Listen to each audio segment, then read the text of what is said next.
if you think about it, a lot of the Islamophobias or the verses that they use and they kind of denigrate the Quran, they say, do not take Jews and Christians as your friends. That's a common translation. Well, if you're a Muslim African American, most of your family members are Christians. So if I was a new convert and I read this and it says this, I probably would put the book down. But that's a kind of a awkward translation of that. It's saying to the reader, you should not allow others to be responsible or have a vested interest in your religion.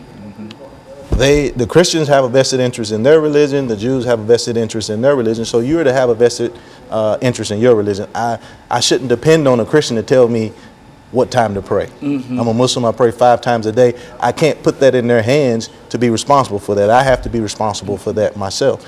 And when you start to think of that, where the term that they use as friend is kind of, you shouldn't translate it that way, you should use patron. And to give you an example of this, there's a tradition in Islam where they say you have a wali. And this tradition is sort of like times gone past where a young man, he would be interested in a young woman, and he would have enough respect to go to her parents and say, hey, I want your daughter's hand in marriage. And the parents would, you know, critique the guy, look the gentleman over and see if he was worthy of his daughter. So he had the father had a vested interest in it. This is the same kind of idea when we say don't take Jews and Christians as that, to have that vested interest or that type of friend.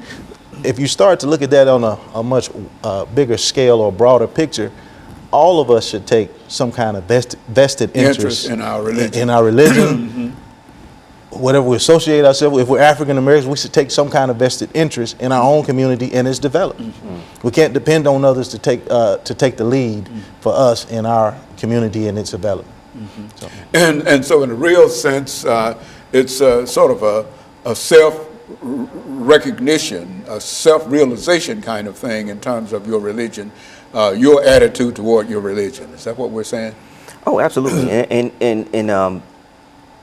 I'd like to continue the conversation by sharing a translation of some of the verses from our text. You know, the text that we use is called the Holy Quran, originally revealed in Arabic. But you know, one of the translations of one of the verses, you know, God says, "O man, you know, we have created you from a single male and female, you know, as in Adam and Eve, and then made you into nations and tribes." And for what reason? Nations and tribes, so that you can know one another. And the translation of that principle, to know one another, it's an Arabic word, ta'arruf, which really means to acknowledge or to recognize. The point being, he's created differences in creed or religion or race or skin tone or whatever it is that we happen to be, so that we can recognize the good in each other, so that we can benefit from each other. That's the point. And then the verse goes on to say that the most honored of you in God's sight are the most righteous.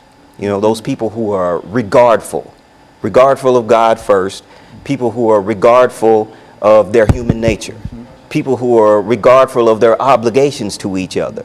It's not the person who has the most ability to impose his will on another group. It's not the person who has the most wealth. It's not the person who has the baddest weapons. It's the person who has the strongest human sentiment, and they are able to benefit other people through their works and their actions. You know, this is sort of the way we see. This is the prism through which we see issues of brutality and racism. You know, and all of the you know, and all of the